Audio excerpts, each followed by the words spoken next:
आलिया भाभी अस्सलाम वालेकुम, बहुत शुक्रिया। और इनके साथ एक ऐसी मुतासरा खातून है जिनकी कहानी जब आप सुनेंगे ना तो आप यकीन करें कि जो कैमरे के उस पार लोग बैठे हैं ना वो एक सेकंड के लिए सोचेंगे कि क्या ये वाकई हम उस मुआशरे में रहते हैं जिसकी अक़दार है इस्लामी, या हम उस मुआशरे में रहते हैं जहाँ पर औरत को ये सिखाया जाता है, औरत को ये बताया जाता है कि तुमने बर्दाश्त करना है, लेकिन कब तक बर्दाश्त करना है। तो मुतासरा खातून मेरी बहन मेरे साथ मौजूद हैं। मैं अपनी बहन से ही गुफ्तगू का आगाज़ करूँगी। अस्सलाम वालेकुम, कैसी हैं आप? वालेकुम सलाम, ठीक। मैं चाहती हूँ कि इस वक्त जो लोग हमें जहाँ जहाँ बैठ के देख रहे हैं, सुन रहे हैं, पहले तो वो आपकी कहानी सुने, बल्कि कहानी नहीं, एक मुश्किल सफ़र जो कि आपने काटा या आप काट रही हैं, और इस मुश्किल सफ़र में जो आपकी हिम्मत है मैं चाहूँगी वो लोग जानें। अब तो हिम्मत जवाब दे गई है। माँ होके हार गई, बेटी होके हार गई, बीवी होके हार गई। मुझे समझ नहीं जिंदगी मेरी कहाँ से शुरू हुई और कहाँ ख़त्म हुई। प्यार देते देते देते देते 9 साल की थी, वादा को ब्लड कैंसर था तो उनका इंतकाल हो गया। उसके अपने बहन भाई को पाला, 5 बहन भाई थे, उनको पास बोल के बड़ा किया। अभी 40 दिन भी नहीं मेरी वादा को हुए थे, दादी ने मेरे पापा की दूसरी शादी करा दी। उनके में से 2 और बेटे हो गए, हम 7 बहन भाई हो गए। उनको भी मुझे संभालना था। मेरा शौक़ था पढ़ के टीचर बनना, मेरी वालदा की ख्वाहिश थी। वो मेरे हाथ चूमती होती थी, वो कहती होती थी कि तुझे दुनिया रोल देगी बेटा।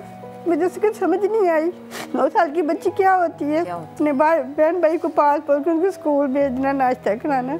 खुद भी जब स्कूल जाती थी, पेपर होता था, शौक होता था पेपर दूँ, अच्छे मार्क्स आए। लेकिन जब घर आती थी बहन भाई भूखे होते थे। वो मेरी मदर थी, उन्हें ख्याल करती थी। वो अपने बेटों को मुँह में नवाले डाल रही होती थी, मेरे आंखों में आंसू हो जाते थे। मैं उसी यूनिफॉर्म में आटा गूंद, अपने बहन भाई के लिए नाश्ता कर, अपनी यूनिफॉर्म में खुद भी नहीं कुछ खाती थी। बहन भाई को जब पेट भर जाना सुकून हो जाता था। जब बड़ी हुई देखा ना, माँ नहीं होती, दुनिया बहुत फ़ायदा उठाती है। मेरे तो दाद के थे, उनके कोई छिला होना, दादी बीमार होनी, कोई मेहमान आ जाना, मुझे बुला लेना। क्योंकि मेरी वाद ने अपनी ज़िंदगी में मुझे हंडी रोटी सिखा दी थी। पता नहीं उनको पता था उन्होंने दुनिया से चली जाना है। इन हाथों में जो खिलौने होने थे वो मैं अपने खानदान वालों के काम काज कर रही होती थी। कभी कभी अल्लाह को पास में उठा के देखती थी, सर उठा के, या बारी ताला कभी कुछ बन सकूँगी, कुछ कर सकूँगी। बहन भाइयों को देखती थी, नहीं समझ आती थी। उन्होंने कहना, मेरे पुप्पी ने मुझे ताने मारने, तेरी शादी किसी अच्छे घर में नहीं होगी, कोई रेडी वाला सब्जी वाला होगा, कोई फ्रूट वाला होगा, उससे तेरी शादी होगी, तेरी औकात ही यही है। मेरे बड़े भाई को, मैं दूसरे नंबर पे थी, मेरे बड़े भाइयों को मेरे पे हाथ उठाना सिखा दिया। कभी कभी मैं बहुत थक जाती थी, बच्ची थी, इंसान थी, काम करके सारा दिन थक जाती थी, उनके भी बच्चे संभालती थी। वो पैदा करके तो मेरे लिए छोड़ देते थे, वो भी संभालती। जब थक जाती थी कह देती थी, बच्ची थी ना, कह देती थी नहीं दिल का रहा ये बर्तन धोने को, नहीं दिल का रहा सफाई करने को। मेरे भाई को मेरे पर बदमाश बना दिया था, वो मुझे मारता था। जब वो मुझे मारता था मैं कहती थी, अम्मी जी जिनके लिए भी माँ बन के पा रही हो, आप ये छोड़ के गई हो।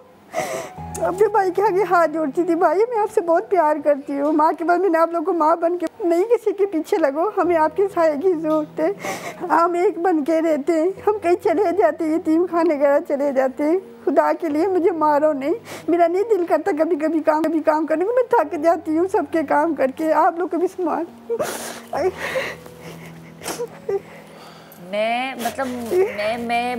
मैंने जब इस बात का आगाज़ किया था तो मैंने कहा था कि औरत जिस रूप में भी है, वो माँ है, वो बेटी है, वो बहन है, वो काबिल एहतराम है, लेकिन यहाँ पर किसी रिश्ते का एहतराम ही नहीं किया गया, हर रिश्ते को पामाल किया गया।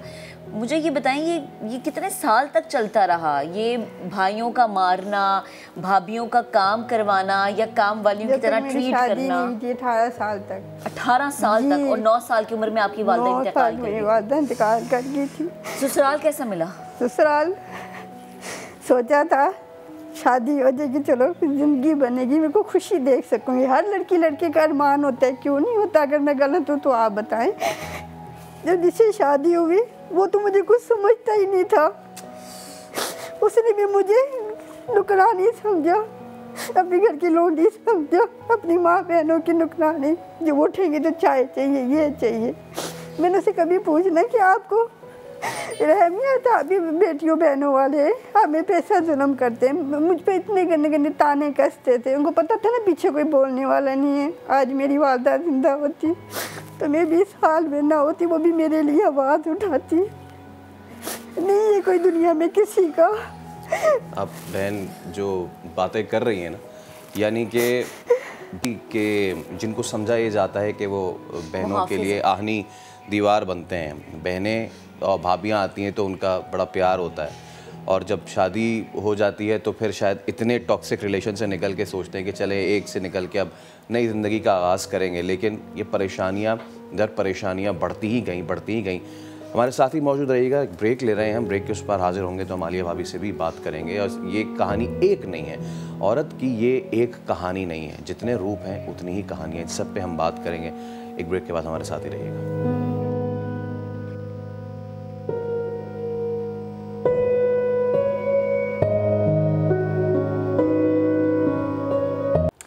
Welcome back once again. जब हम बात करते हैं ख़वातीन के हवाले से तो यकीन करें कि हम कहते हैं कि हमारा मुआशरा पढ़ लिख गया है। अब हमें ये सोचना चाहिए कि हमने ख़वातीन को आगे लेकर आना है, उनको इस काबिल बनाना है कि वो कंधे से कंधा मिला के हमारे साथ हमें नज़र आएँ। लेकिन बदकिस्मती से इसी मुआशरे में कुछ पढ़े लिखे लोग भी हैं, अनपढ़ की तो बात ही अलग है ना, लेकिन जब पढ़े लिखे लोग यानी भाई, पढ़ा लिखा बाप, पढ़ा लिखा बेटा, माँ बहन बेटी या बीवी पर हाथ उठाता है ना, तो अफसोस होता है कि वो तालीम कहाँ पर है। आज ख़वातीन पर तशद्दुद से रोकथाम का आलमी दिन, और इस हवाले से हमारे पास जो मेरी बहन मौजूद है, इनकी कहानी हम ब्रेक पर जाने से पहले सुन रहे थे, उसी सिलसिले को वहीं से जोड़ेंगे फैसल। और जब हम बात करेंगे ना एक खातून के इतने सारे अल्लाह ताला ने कितने रिश्ते दिए हैं ना उसे, और उसके पैरों में जन्नत, जब वो माँ बन जाती है तब तो उसका जब माँ होती है तो जन्नत होती है, बहन होती है तो वो भाई की जो है हिफाजत की दुआ करती है, बेटी होती है तो बाप की लाडली होती है, रहमत होती है, फिर बहू बन जाती है तो घर में खुशियाँ लेकर आती है। जिसको कहा जाता है ना कि औरत के दम से जो है वो नसीब से फिर पैसा होता है मर्द का। लेकिन इसको हम हमेशा उलट करके पता नहीं क्यों पेश करता है आलिया भाभी। ये एक कहानी नहीं, ऐसी कई कहानियाँ हैं आज के दिन के मुनासबत से। जैसे कि हम कहते हैं ना कि माओ के आलमी दिन पे किसी एक दिन थोड़ी होता है हर बार, तो इसी तरह जो औरतों पर तो तशद्दुद की रोकथाम का ये एक दिन नहीं है, ये तो रोज़ाना की बुनियाद पर हमें देनी चाहिए एजुकेशन। अच्छा, ये एजुकेशन ये अब कहाँ से शुरू होनी चाहिए? एक ऐसे वक्त में आके कि जब ऑल इज़ लॉस्ट।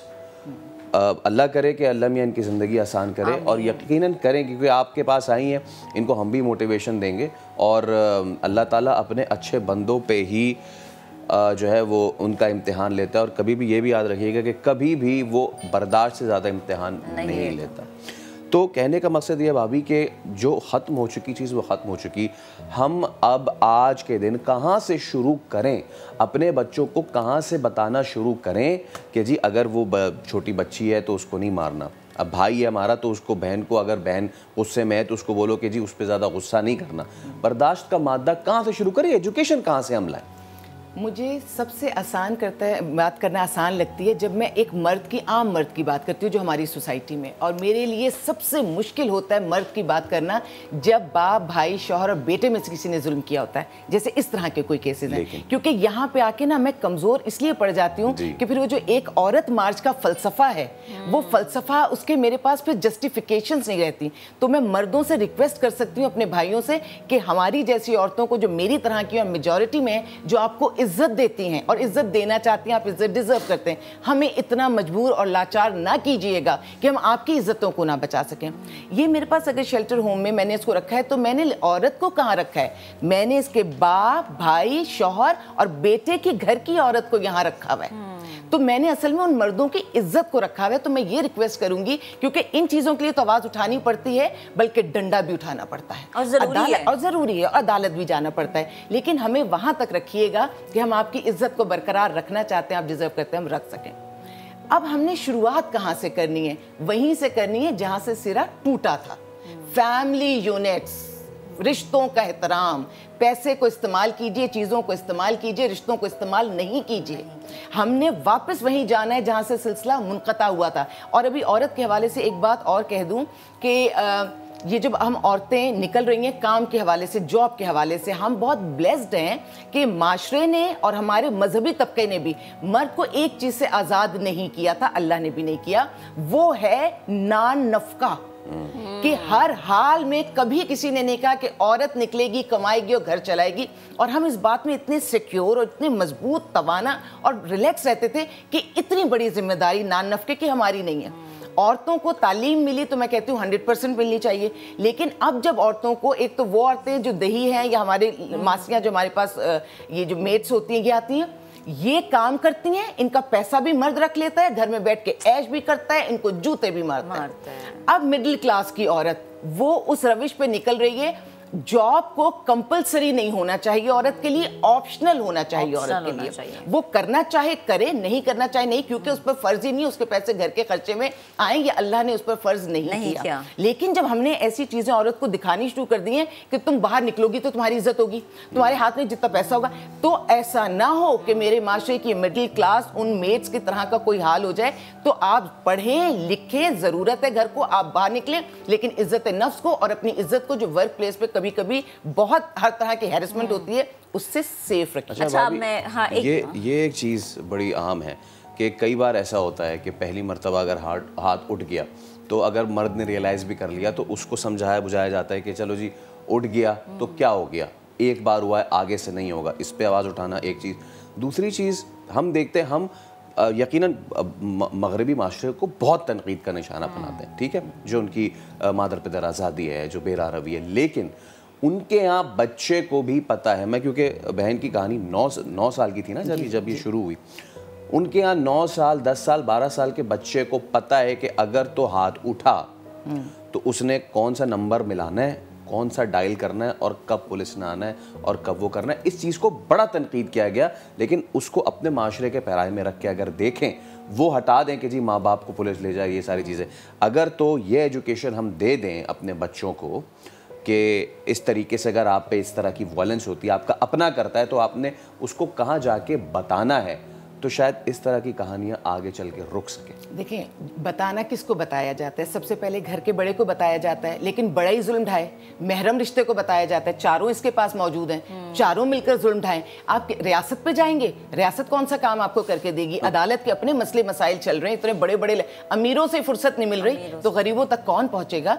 तो हम बातों की हद तक अगर कह दे तो मैं कोई भी जुमला बोल देती हूँ, लेकिन रियलिटी ये है कि मैं उनको कोई जगह अगर मुझे समझ में, तो ओपन इस वक्त आपसे कह रही हूँ कि अगर महरम मर्द तबाह हो बर्बाद कर दे तो खुदारा मुझे किसी के पास उसका जवाब हो तो मुझे आके बताइएगा, मैं भी रिलैक्स होंगी, मैं जाने हजारों लाखों का भला करूंगी और मैं बताऊं इसका जवाब मुश्किल के कहीं से मिले। फिर वहीं जाऊंगी कि मेरा बाप बहुत सख्ती से मुझे देखता था और मेरे बाप का आलम यह था कि जहां भाई पढ़ता था वहां मैं पढ़ती थी, और अगर पढ़ाई हम में से किसी के आगे पीछे हो बहन की तो अब्बा कहते थे पढ़ती नहीं है तो इसकी शादी कर दो। हमारे लिए शादी कोई बहुत अच्छी वाली चीज नहीं थी, हमारे लिए ये था सजा। मैं शादी को सजा इससे नहीं कहूंगी, बहुत खूबसूरत बना दिया गया। नहीं, उसको मैं यूं करूंगी कि जो कहते हैं ना बच्ची पैदा हुई बस शादी कर, नहीं, मेरा बाप कहता था पहले पैरों पे खड़ी होगी मेरी बेटी, और अगर ये अपने आप को पैरों पे नहीं खड़ा करना चाहती तो ठीक है, फिर रवायती औरत बने। अच्छा, इनके वालिद का हमें नहीं पता। इसके वालिद ये खुद अपने ये बताएगी, अपने हवाले से हर बात खुद बहुत अच्छे से बताएगी। मैं चाहूँगी मेरी बहन के जहाँ से हमने बात का सिलसिला थोड़ा कुछ वक्त के लिए रुका था, आप वहाँ से शुरू करेंगे। आपके जो शौहर थे जिस तरह से आपको मारते थे, तो आपके ससुराल में यकीनन सास होंगी, नंदे भी होंगी, जेठ या देवर भी होंगे, उनका रवैया? वो इकलौते किसी तो वो बिगड़े हुए थे जिन्होंने अपनी माँ बहनों की इज्जत ना की हो, उनके कमा के ना खिलाया हो, बस उनसे ले के खाया हो। वो किसी की बहन बेटी को क्या रखेगा? मेरा आज का जो मर्द माशरे का मर्द है, सॉरी बुरा ना माने, मैं नालत बेचती हूँ। और जाहिर है कि जब हम कहते हैं कि मर्द यकीनन एक बाप का रूप है, भाई का रूप है, बेटे का या शौहर का, तो हम तो ये समझते हैं कि हम अगर अपने बाप भाई या शौहर के साथ बाहर निकले हैं या उनके साथ हम बहुत महफूज हैं, लेकिन जब उन्हीं का ही हाथ उठ जाएगा, साथ ना भी निकले ना, मैं तो अगर अकेले भी निकले तो हमें ये अंदाज़ा हो कि अगर सड़क पे कोई करे तो मैं पीछे जाऊं और मेरे पीछे बैग पे मेरा भाई खड़ा है। ये और बताते हैं, औरतें बहुत ताकतवर होती हैं, बहुत ताकतवर। हमें कई दफ़ा अपने इन मर्दों की या इन रिश्तों की बहुत ज़्यादा हर जगह वो भी नहीं पावर नहीं चाहिए होती है। जी। एक मॉरल सपोर्ट ये कि वो हमारे पीछे बस खड़े हैं, फिर हम दुनिया फतह कर लेते हैं। हम उनसे पैसा भी नहीं मांगते, हम उनसे बहुत सारी मांगते ही नहीं, हम उनसे कुछ नहीं मांगते। एक एतबार और एक मॉरल सपोर्ट। और इसके वालिद के हवाले से मैं कहूँ कि अगर वो मर्द जो दूसरी शादी करते हैं, खुदा के लिए बीवी दूसरी तीसरी चौथी हो सकती है, औलाद सब आपकी अपनी होती है। जब आप तफरीक ना रखें, और सबसे बड़ी जिम्मेदारी जो माशरे में होती है किसी भी मर्द और औरत की, वो उसकी औलाद होती है। आपस के झगड़े अपनी जगह, औलाद को रुस्वा ना करें। और जैसे मैं आज भी फख्र से अपने बाप को कहती हूँ कि मेरे बाप ने कहा तालीम पर इन्वेस्ट करो, मेरी तालीम पर इन्वेस्ट किया, तो जहेज पर ना इन्वेस्ट करो, तालीम पर इन्वेस्ट करो। और बच्ची को पढ़ाई के वो मकासद बताओ कि मेरी बच्ची पैदा हुई, वो सुन रही है मैंने दुल्हन बनना है। भाई दुल्हन वक्त आएगा बन जाना, लेकिन तुम अगर पैदा हुई हो तो तुम्हारी अपनी भी कोई जिंदगी, अल्लाह ने तुम्हें भी कुछ जिम्मेदारी। भाभी ये बड़ी जरूरी है, आपने बात की कि आप जो कह रही है ना कि स्ट्रॉन्ग करना खातून को, ये घर के मर्दों के साथ साथ खवातीन का भी फर्ज है। मैं इस तरफ भी आती हूँ। मुझे ये बताएं कि आपके वालिद साहब, जैसा आपने बताया कि उन्होंने दूसरी शादी की थी, फिर उनसे 2 भाई भी हुए थे इनके, एग्जैक्टली। तो आपकी शादी, अभी आपके शौहर के साथ आपके ताल्लुकात, भाभी तक आप कैसे पहुंची? मैं चाहूँगी कि ये भी मेरे देखने और सुनने वाले जाने। वो मुझे बिल्कुल वो समझते कि मैं मनूस हूँ, मैं उनकी दुनिया में आ तो गई हूँ। जाहिर बात जब वो मुझे कमा के ला के नहीं देंगे, मेरा घर कैसे चलेगा? कहते ना हरकत में बरकत होती है। घर बैठे रहे कैसे मेरी किस्मत चलेगी जब मुझे ला के नहीं देगा कमा के? कहाँ से मैं पकाऊंगी अपने बच्चों के लिए, कहाँ से करूँगी? कहना तो ही मेरी किस्मत में मनूस आई थी, नैश आई थी।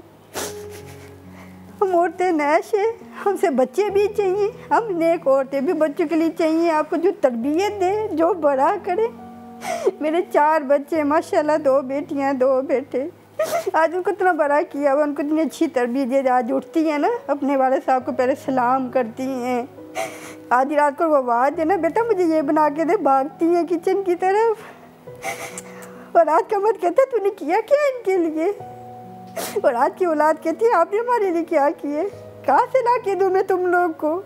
मेरे पर नहीं है इतनी दौलत, क्या करूँ मुझे बताएं। एक बात ये भी बताएं कि जो गालियाँ इसने मियाँ से खाई थी ना, अब वो बेटा था जो घर में उसे मेरे बच्चों ने देखा, वो मुझे मारता था। बाप के नक्शे कदम पे चला। तकलीफ दे बात कि जिस बेटे को ऐसे बड़ा किया, कहते हैं कि माँ तो अपना पेट काट के औलाद को खिलाती है। मुझे मेरी बहन ये लास्ट में बताएं कि आपके शौहर ने आपको घर से निकाला, मार के निकाला या तो गली में मेरे कपड़े फाड़ दिए। और मेरे बच्चे जब मुझे बचाने बेटियाँ आई ना, तो कहता है कि तुम अपनी माँ का साथ दोगे तो मैं तुम लोग को भी छोड़ के भाग दूँगा, तुम्हें कोई खर्चा नहीं दूँगा। कहता हम तो उसके बहनों के मोहताज थे, उसकी तो नहीं थी ना मैं। उसकी बहनें बेची थी तो मेरे घर का थोड़ा बहुत दाल रोटी पकती थी, जो मैं अपने बच्चों को देख के खुश होकर सो जाती थी, अल्लाह का शुक्र अदा करके। जब मेरे बच्चों ने देखा, मेरे बच्चों को इतना दिमाग में मेरे लिए वो डाल दी गंदगी और मेरे बारे में इतना बुरा कि तुम्हारी माँ नहीं है, ये नैश है, ये तुम लोग को भी अच्छी तरबियत नहीं देगी, नहीं करेगी। वो अच्छा वो तरबियत क्या थी जो उठ के तुम्हें सलाम करते हैं, वो तुम्हें उठ के तुम्हारे पाँव दबाती हैं, तुम्हारी इज्जत घर आके सलाम दुआ है, तुम्हारे लिए आधी रात को उठ के पकाती हैं। वो माँ की तरबियत है। मुझे आप ये बताएं कि अब आप क्या चाहती हैं अपने शौहर से, इस मुआशरे से? कोई एक दिल की बात जो कि मेरी बहन अपनी ज़ुबान पे मेरे बच्चों को अपने पास रखने का। जब मेरे मरने के बाद अल्लाह ताला ने मेरे नाम से मेरी औलाद को पकाना है, वो कौन होता है मेरी औलाद को पकड़ा के अपने पास रखने? मैं कहती मेरे बच्चे बच्चे मुझे फ़ोन करके बुरा भला कह दे, एक आवाज़ सुना दे। मैं 9 महीने में तड़प गई हूँ। वो जो 8वें मेरे साल का बेटा है ना, वो मुझे पता क्या कहता था, मम्मा जाने पर कहता था मम्मा मैं बड़ा होकर ना मैं आपको अलग मकान लेके दूंगा, आपको कमा के दूंगा। मैं रो पड़ती थी, मुझे नहीं समझ आती मैं क्या करूँ, मैं कहाँ जाऊँ, अपनी औलाद कहाँ से जाके मांगूँ? कौन होता है वो मेरी औलाद को अपने पाल के मुझसे दूर करने? कौन होता है? तकलीफ़ें मैंने सी, तकलीफ़ों से मैंने पैदा किया, सीने मैंने आधी आधी रात को उठ के उनको माला, गीले से खुशक मैंने किया। वो क्या करता, नशा करके तो सोया रहता था, क्या करता था? एक आध कमा हलाल का मुझे जोड़ा तक नहीं दिया। 5 रुपये की पेंसिल क्या होती है ऑनलाइन, वो मांगी तो एक थप्पड़ पड़ गया था मुझे। क्या उसे मैं उम्मीद रखूँगी? और मर्दानगी अक्सर जाती सिर्फ मेरे पे, औरत के आगे। 9 साल की उम्र से बेटी, बहन, फिर शादी हुई, बीवी, हर रूप में वो रूप के जो हमारे लिए काबिल एहतराम से बढ़ के काबिल फ़ख्र है, वो रूप के जो घर का निज़ाम चलाता है, उस हर रूप को बारी बारी हर रोज़ हर लम्हे उसका इस्तेहसाल किया गया, उसका कत्ल किया गया। हम बतौर मर्द आपसे आज के इस दिन पे बहुत माज़रत खाएँ, बहुत माफ़ी मांगते हैं। मुझे नहीं पता कि ये माफ़ी, ये माज़रत आपके वो दिन ला सकती है, लेकिन आगे के लिए ये दुआगो हैं कि अल्लाह करे कि आपकी ये कहानी कोई इस वक्त स्क्रीन पे देख रहा हो, कोई देख रहा हो, कोई ऐसा भाई जो आज इस तरह अपनी बहन पे तशद्दुद करता हो, कोई शौहर जो अपनी बीवी पे इस तरह तशद्दुद करता हो, और किसी के भी दिल में अगर आपके आंसुओं से उसका वो पत्थर दिल मोम हो जाए, तो शायद अल्लाह ताला ने इतनी मुसीबतें और परेशानियां जो दी हैं आपको, शायद वो किसी के लिए मशअल राह बन सकें। मैं एक अल्फाज अदा कर दूँ इसके लिए, ये बहुत प्यारी बेटी है मेरी। अगर इसको कभी किसी ने एक्नॉलेज नहीं किया तो मैं आज पूरी दुनिया के सामने एक्नॉलेज करती हूँ कि मेरी ये बहुत प्यारी बेटी है। इंतहाई इज्जत के साथ, हिफाजत के साथ उस चारदीवारी में, शेल्टर में बैठना आसान नहीं है। जो औरतें वहाँ इज्जत से बैठती हैं वो इज्जत की ही मुतलाशी होती हैं। बेशक। और आप भी हमारी बहन है, हम आपका शुक्रिया अदा करते हैं और बहुत शुक्रिया, आपने दिल खोल के अपनी आपके प्रोग्राम से मैं एक पैगाम देना चाहती हूँ। मेरा बेटा छोटा, मेरी जाने मन, मेरे जिगर के टुकड़े अगर देख रहे होंगे तो खुदा के लिए मुझे सीने से लगा लो, बेशक भी मैं मर जाऊँ, मुझे कोई परवाह नहीं है। तुम्हें अल्लाह का रसूल का वास्ता देती हूँ मेरे बच्चों, मुझे सीने से लग जाओ, मुझे मत तड़पने दो। दिन रात मेरे नहीं गुजरते, रो के सोती हूँ, रो के उठती हूँ, आधी रात उठ के तुम लोग को पुकारती हूँ, हाथ जोड़ती हूँ, ममता पे रहम करती हूँ। और इसका मियाँ, जो लोग हमारे ऊपर ऑफिस में नहीं आते, ऐसे हज़ारों केसेस मेरे पास मौजूद हैं, मैं उनसे ये रिक्वेस्ट करती हूँ कि खुदा के लिए आकर मिलिए। ये करोड़ों लोगों के सामने हाथ जोड़ जोड़ के आपसे विनती कर रहे हैं। क्या ही अच्छा होता कि 9 महीने 10 महीने से मेरे पास है, आप हमारे बुलाने पर ऑफिस आते। आपके घर की इज्जत थी, आपके बच्चों की माँ थी, अपनी माँ की इज्जत करो, अपने बच्चों की माँ की भी इज्जत करो। आप इसको ले जाते, ले ना जाते, मैं तो कहती हूँ बच्चों को तो मिलवा देते। इतने फासले, इतनी नफरतें भरना। और बड़ी तकलीफ दे बात बताऊं, जब इस तरह के केसेस मेरे पास होते हैं, मिलवाते हैं तो घर में वो फीडिंग करके लाते हैं मिलने वाले की कि वो आके वो जुमले अदा कर देते हैं कि फिर मुझे शेल्टर में इस बच्ची को संभालना मुश्किल हो जाए। शायद वो कहते हैं ना कि बहुत शुक्रिया आलिया भाभी, आपका, बहन आपका बहुत शुक्रिया। शायद हमारे अंदर से वो खौफ खुदा और रोज़े महशर का खौफ ख़त्म होता जा रहा है। इसीलिए हम माशरे की जो अक़दार हम देखते हैं पस्ती का, इसीलिए शायद शिकार होता जा रहा है।